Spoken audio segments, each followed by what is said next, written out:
कक्षा में बहुत ही कमाल की चीज पढ़ाई। यकीन नहीं होता, भारत मंगल ग्रह तक पहुंच गया, इतनी दूर।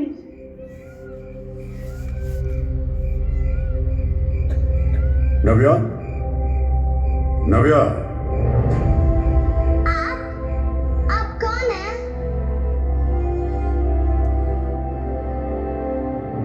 मैं हूँ भारत। भारत? मुझे लगा कोई सितारा। क्या आप सचमुच में भारत हो? मेरा देश जहाँ मैं रहती हूँ? हाँ नव्या, लेकिन मैं सिर्फ देश ही नहीं, मैं ही हूँ वो भावना जो काव्य में रस बनकर झलकती है, वो भक्ति जो वीरों के नयनों से छलकती है, वो चेतना जो नेतृत्व को दिशा देती है, वो प्रेरणा जो नए कल का स्वप्न सजाती है। नया कल, नया इतिहास जो लिखना है तुम जैसे बच्चों को।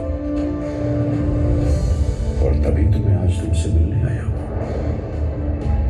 क्योंकि तुम ही हो मेरा आने वाला कल, और तुम ही है मेरे सपनों को साकार करने की क्षमता। सपने? कैसे सपनों की बात कर रहे हैं आप?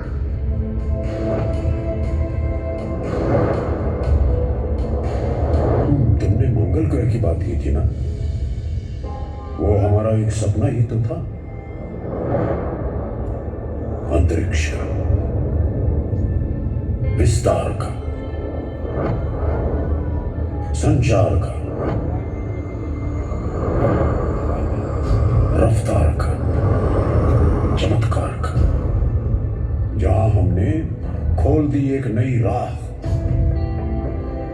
जिस पर चलकर तुम जैसे बच्चे अपने सपनों को सच्चाई में बदल सको।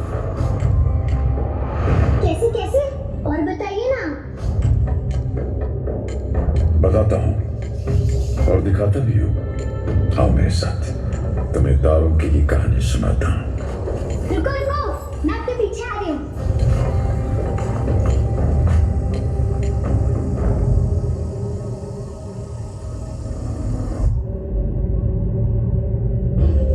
नव्या, तुम्हें पता है हम भारतीयों को कई शताब्दियों पहले से ही अंतरिक्ष की गहराई का ज्ञान था। कई शताब्दियों पहले मतलब? 5वीं शताब्दी की बात है, जब आर्यभट्ट नामक महान गणितज्ञ ने बताया कि पृथ्वी एक अक्ष पर घूमती है और गिरती नहीं। नहीं नव्या, गुरुत्वाकर्षण यानी ग्रेविटी के कारण ऐसा नहीं होता। और इसी पर प्रकाश डालने वाले थे 12वीं शताब्दी में हमारे गणितज्ञ भास्कराचार्य, जिन्होंने गुरुत्वाकर्षण की शक्ति को पहचाना और प्रख्यात खगोल शास्त्री यानी कि एस्ट्रोनॉमर वराहमिहिर द्वारा रचित सूर्य सिद्धांत में इसका वर्णन भी किया गया है। मध्ये सामन्तस्य भूगोलो व्योमनि तिष्ठति बिभ्राणाः परमं शक्तिं ब्रह्मणो धरणात्मिकम्। इसका मतलब?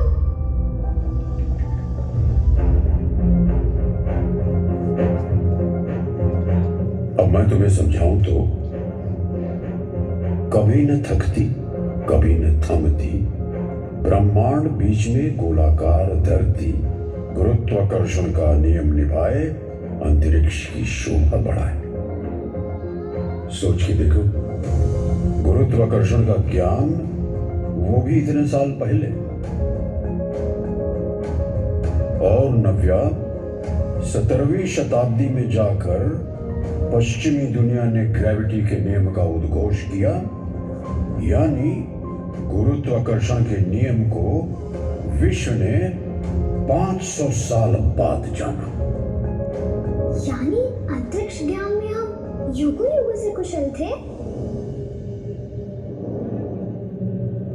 कुशल तो हम बहुत सारे क्षेत्रों में थे,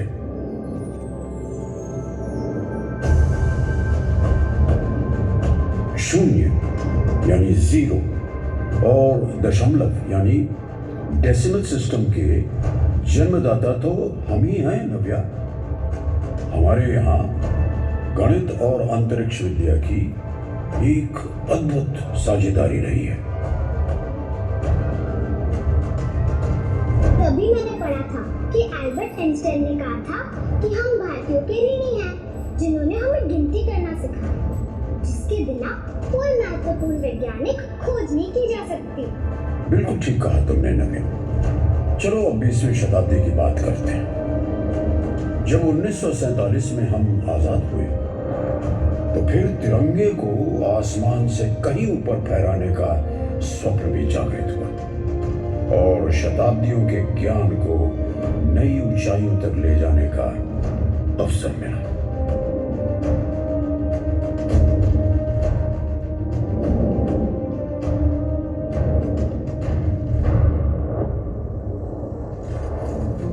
मुझे याद है कि 60 का दशक था। हमारे प्रधानमंत्री थे जवाहरलाल नेहरू, जिनके कार्यकाल में वैज्ञानिक डॉक्टर विक्रम साराभाई तथा डॉक्टर रामनाथन और उनके साथियों की मेहनत से Indian national committee for space research INCOSPAR INCOSPAR का जन्म हुआ। इनकोस्पार? हाँ, जिसका बाद में नाम पड़ा इसरो। इसरो का नाम तो मैंने भी सुना है। जरूर सुना होगा तुमने।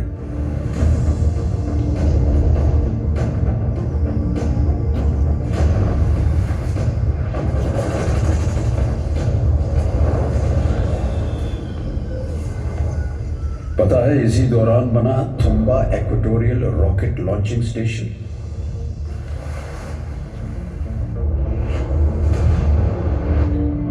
और 1963 में यहीं से पहला साउंडिंग रॉकेट प्रमोजित यानी लॉन्च हुआ, यानी वो रॉकेट जिसके उपयोग से उपग्रहों को लॉन्च करने में मदद मिली।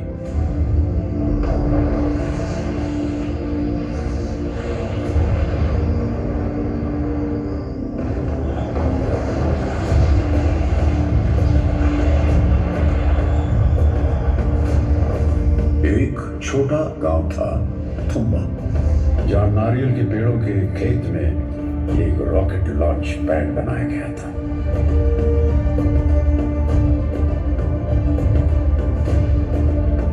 तब रॉकेट के पुर्जों को वैज्ञानिकों द्वारा साइकिल पर एक स्थान से दूसरे स्थान तक ले जाया गया।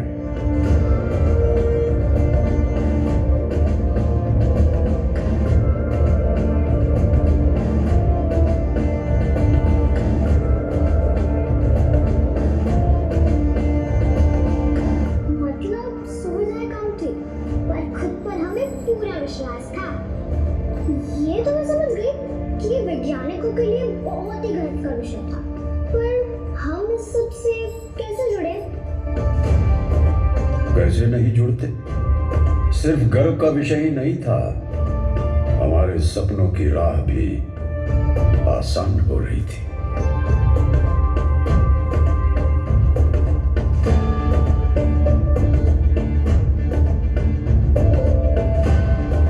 आसमान और किसान के बीच एक रिश्ता जुड़ रहा था।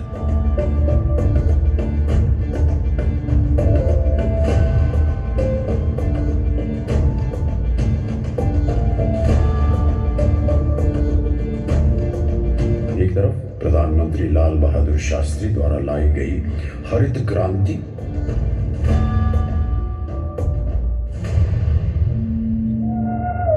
और दूसरी ओर आसमान के माध्यम से किसानों को मिल रही अमूल्य जानकारी टीवी कार्यक्रम कृषि दर्शन से, जिससे देश के विकास में किसानों की भागीदारी और बढ़ गई।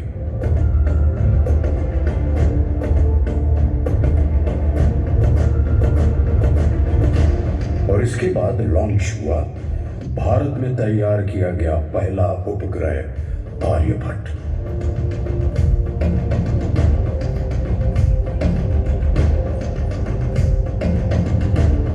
बेईमान गणितज्ञ आर्यभट्ट, जिनकी बात हमने पहले भी की थी।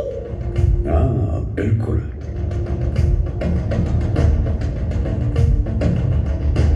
और नव्या, 1980 में मेरा नाम एक बार फिर अंतरिक्ष पर लिखा गया, जब प्रतिष्ठित वैज्ञानिक एपीजे अब्दुल कलाम और अन्य दिग्गज वैज्ञानिकों की मेहनत से मेरे पहले स्वदेशी सैटेलाइट लॉन्च व्हीकल SLV-3 से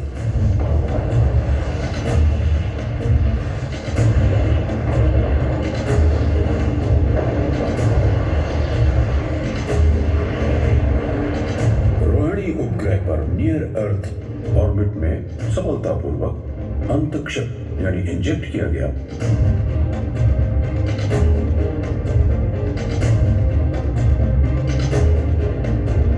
और मैं स्पेस क्लब का एक विशेष सदस्य बन गया। फिर 1984 में आया वो पल जिसने पूरे देश को मंत्र मुग्ध कर दिया। वार्डन लीडर राकेश शर्मा, सारे राष्ट्र का ध्यान आपके तरफ है और हम सब आपको बधाई देते हैं। यह एक ऐतिहासिक कदम है। मेरी आशा है कि इससे हमारा देश अंतरिक्ष के प्रति जागरूक होगा। ऊपर से भारत कैसा दिखता है आपको? जी, मैं बगैर किसी झिझक के कह सकता हूँ कि सारे जहां से अच्छा। मैं समझ गई। अंतरिक्ष में कदम रखा एक भारतीय ने।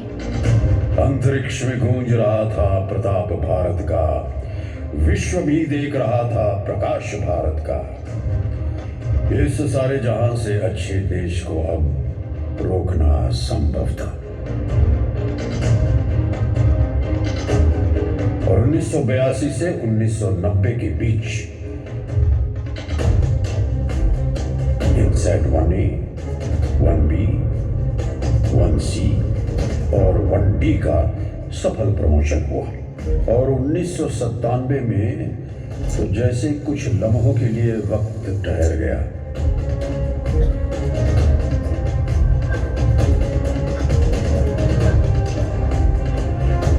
जब तुम्हारी ही जैसी एक बेटी ने स्पेस शटल कोलंबिया में उड़ान भरी।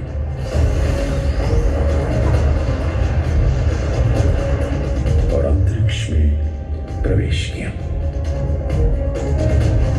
आज भी हमारे दिलों में कल्पना चावला की निष्ठा, मेहनत और समर्पण की यादें बसी हुई है। मतलब मैं भी एस्ट्रोनॉट बन सकती हूँ? हाँ, एस्ट्रोनॉट भी बन सकती हो और चांद पर भी जा सकती हो।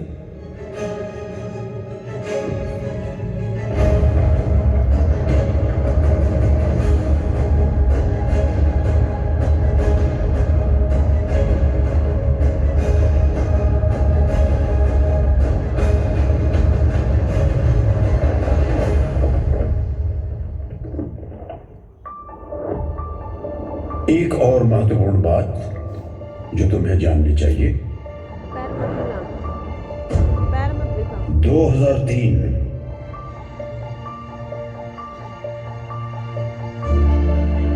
स्वतंत्रता दिवस के दिन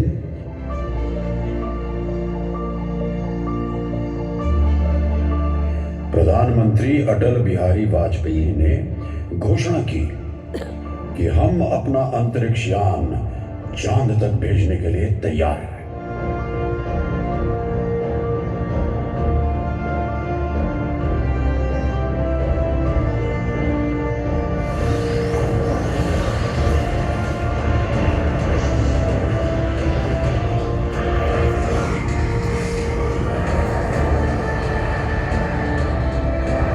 मतलब अब यान भी हमारा था?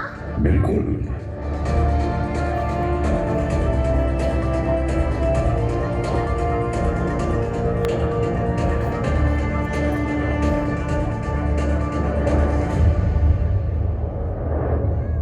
2008 अक्टूबर में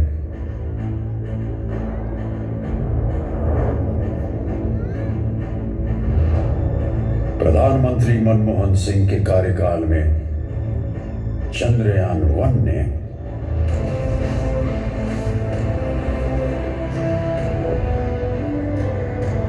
चांद पर देश का झंडा फहरा दिया।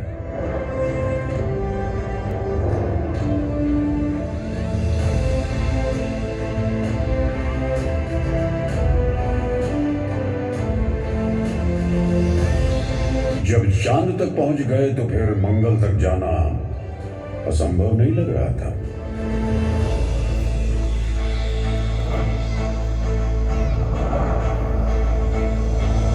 हाँ वही तो, टीचर ने मंगलयान के विषय में बताया था। आपके आने से पहले मैं उसी के बारे में सोच रही थी। नव्या, मैं दुनिया का वो देश हूं जिसने पहले ही प्रयास में मंगली कक्षा में सफलतापूर्वक प्रवेश किया। मंगल तक पहुंचने वाला मैं दुनिया का चौथा देश था।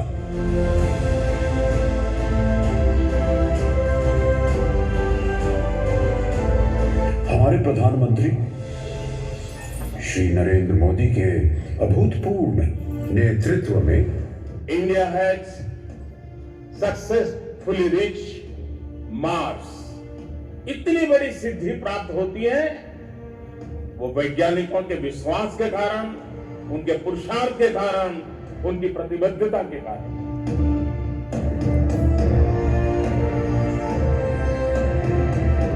अंतरिक्षी उड़ान ने एक अलग ही रफ्तार पकड़ी है।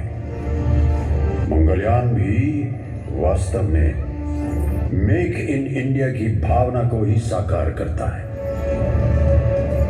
पता है नव्या, 2017 में PSLV के जरिए हमने एक बार में 104 उपग्रह लॉन्च किए।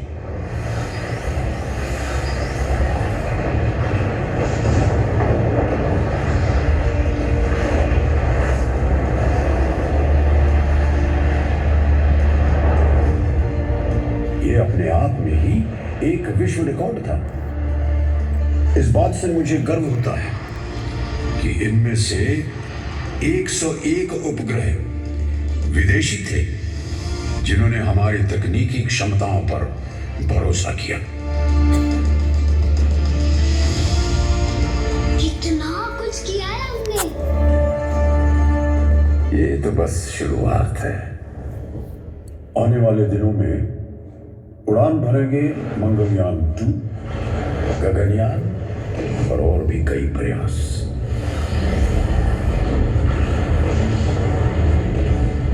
गगनयान जो हमारे लिए अंतरिक्ष की नई राहें खोल देगा।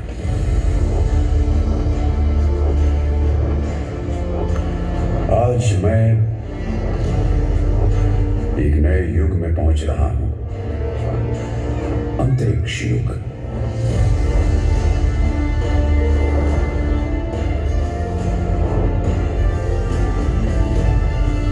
आज हम अंतरिक्ष निर्माण केंद्र के रूप में आत्मनिर्भर बन गए हैं।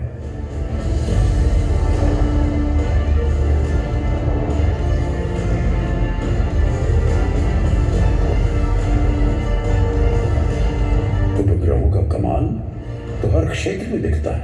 टेलीमेडिसिन, किसानों के लिए शिक्षा, मनोरंजन और हाँ, जब जरूरत पड़े तो हमारी रक्षा के लिए भी।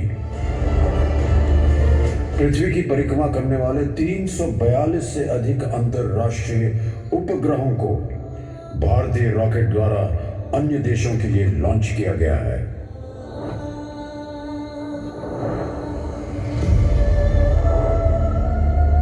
और नव्या, अब तो हम सूरज तक पहुंचने वाले हैं आदित्य L1 मिशन के जरिए।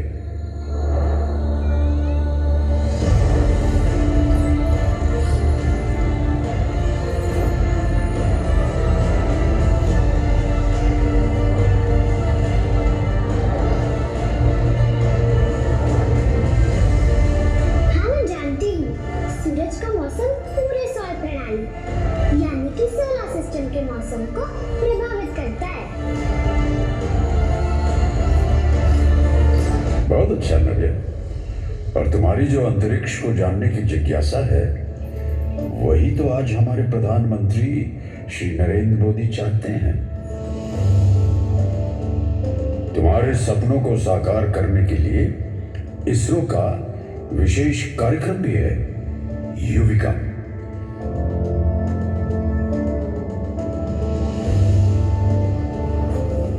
जहां स्कूली बच्चों को अंतरिक्ष विज्ञान पढ़ाया जाता है।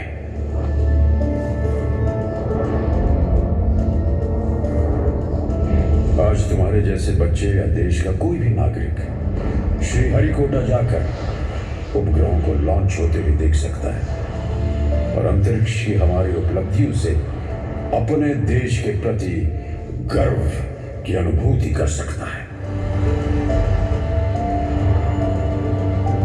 मुझे अपने देश पे गर्व है और मैं अपने देश को आसमान से भी आगे लेके जाऊंगी।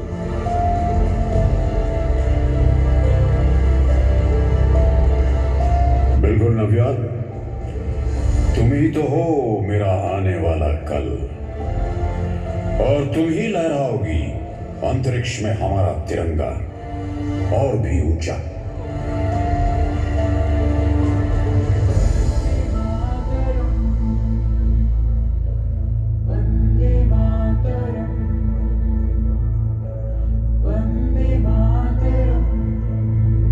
स्वप्न करोड़ों जाग उठे, थी आशा जिसकी हर मन को, नए सूर्य का उदय हुआ और धूप मिली